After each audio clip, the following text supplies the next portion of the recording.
चंद्रयान 3 में 3 क्यों है, कभी आपने ये सोचा है? ये 3 बार प्रयास है, ये तीसरा प्रयास है। और अगर हम देखें कंपटीशन को और चंद्रयान 3 को, ज़्यादा फर्क नहीं होता एक्चुअल में। अगर आप देखो कोई भी टीचर को, तो ये सारे PSLV GSLV की तरह कार्य करते हैं, चाहे कोई परिवार हो। रॉकेट आप हैं, हम लोग आपको केवल प्रक्षेपण करते हैं, हम लोग केवल यहीं पर रह जाते हैं। और यहाँ पर कई रॉकेट आते हैं जिनको हम प्रक्षेपित करते हैं, ठीक है। ऐसा नहीं है कि चंद्रयान को ही करते हैं, छोटी मोटी मिसाइल को भी हम ही प्रक्षेपित करते हैं। तो ये छोटी मोटी चीज़ें जो हो गई वो आपका MP पुलिस हो गया, छोटे एग्जाम हो गए। और बड़ी चीज़ें आपकी MP SI MP पुलिस या और पटवारी वगैरह टाइप की चीज़ें हो गई। तो मेरे भाई हम आपके साथ यहीं पर रहेंगे, हम आपके साथ ऊपर नहीं आएंगे, जाना आपको ही है। इससे और अच्छा सीखो कि यदि आप कक्षा में समा गए तो वापस नहीं आओगे, लेकिन यदि आप वापस आ गए तो आपको जीरो से तैयारी करना पड़ेगी। ऐसा नहीं होगा कि आपको प्रॉफिट लॉस नहीं पढ़ना पड़े।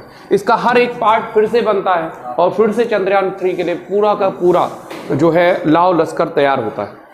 तो हमेशा ध्यान रखना, ये जो चंद्रयान 3 है वो बिल्कुल एक कंपटीशन की तरह ही है। कई आपका पहला प्रयास चंद्रयान 1 हो जाएगा, आपका दूसरा प्रयास चंद्रयान 2 हो जाएगा और आपका तीसरा प्रयास चंद्रयान 3 हो जाएगा।